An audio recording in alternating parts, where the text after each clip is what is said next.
1. One day alone with God. As Jesus was about to take the lunch basket from John's hand, the young man ventured to say, "But, Master, you may set the basket down while you turn aside to pray, and go on without it.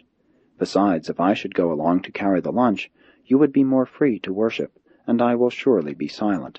I will ask no questions, and will stay by the basket when you go apart by yourself to pray." While making this speech, the temerity of which astonished some of the nearby listeners, John had made bold to hold on to the basket. There they stood, both John and Jesus holding the basket.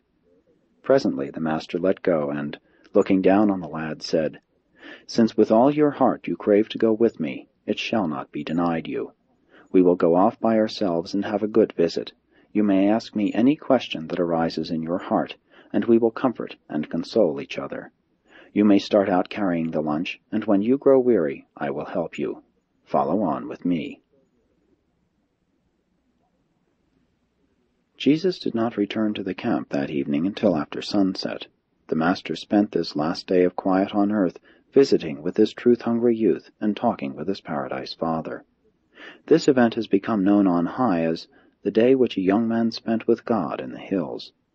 Forever this occasion exemplifies the willingness of the Creator to fellowship the creature. Even a youth, if the desire of the heart is really supreme, can command the attention and enjoy the loving companionship of the God of a universe, actually experience the unforgettable ecstasy of being alone with God in the hills, and for a whole day. And such was the unique experience of John Mark on this Wednesday in the hills of Judea. Jesus visited much with John, talking freely about the affairs of this world and the next.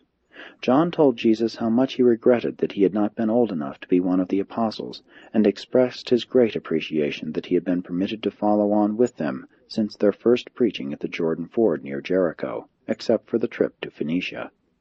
Jesus warned the lad not to become discouraged by impending events, and assured him he would live to become a mighty messenger of the kingdom. John Mark was thrilled by the memory of this day with Jesus in the hills, but he never forgot the Master's final admonition, spoken just as they were about to return to the Gethsemane camp, when he said, "Well, John, we have had a good visit, a real day of rest, but see to it that you tell no man the things which I told you." And John Mark never did reveal anything that transpired on this day which he spent with Jesus in the hills. Throughout the few remaining hours of Jesus' earth life, John Mark never permitted the Master for long to get out of his sight. Always was the lad hiding nearby. He slept only when Jesus slept.